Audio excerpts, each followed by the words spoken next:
So, welcome back to Deano's Garage for the BMW K100 project.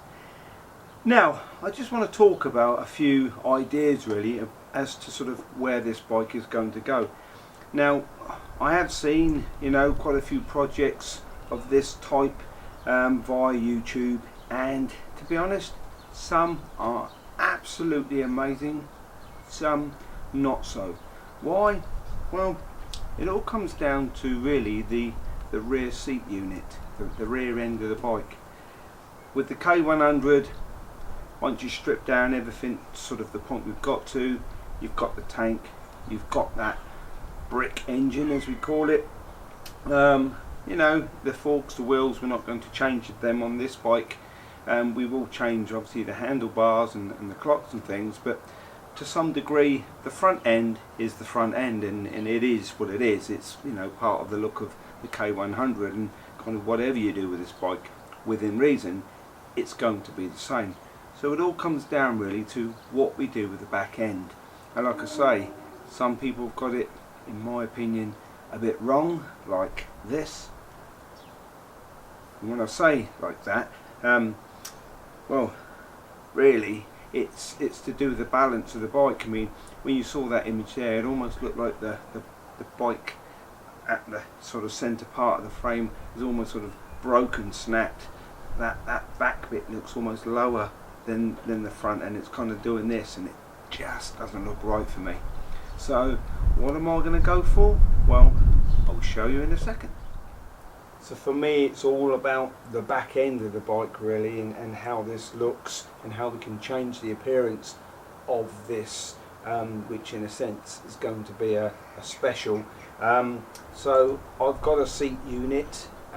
It's something I've bought way ahead of really any works on this bike, because that's giving me the enthusiasm, because it already sort of sets out how the bike is going to look.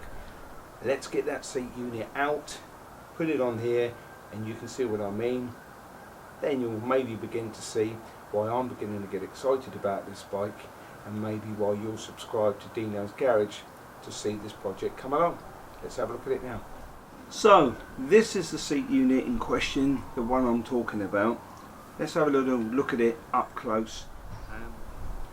And so, as you can see with this particular seat unit that I've chosen, that's sat on here at the moment, it's not quite sat right. The reason being that it needs to come forward about still an inch or so.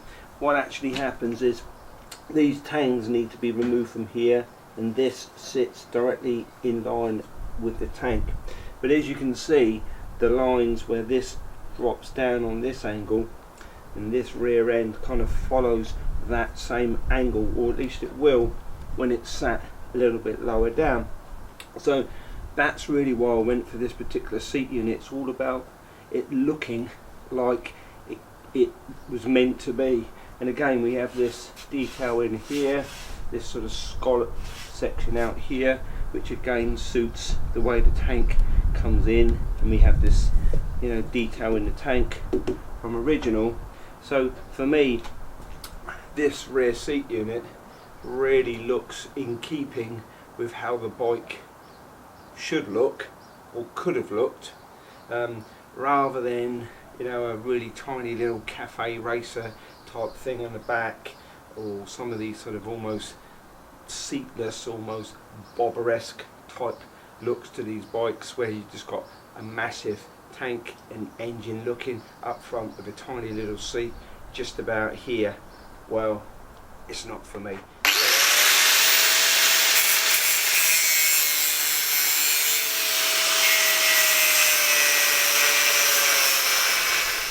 And so there you go, that is the rear section cut off of the frame, and I've left that brace intact there for two reasons. And so now you can see, with the back end cut off, this seat unit is really beginning to take a whole new shape to the bike. Pretty much a street bike kind of feel to it, rather than a cafe racer, with this sort of rake on this rear end following that tank angle as well. So as always, stay tuned, please subscribe to Deano's channel for this, and obviously lots more videos to come for this, the K100. street bike. Thanks for watching.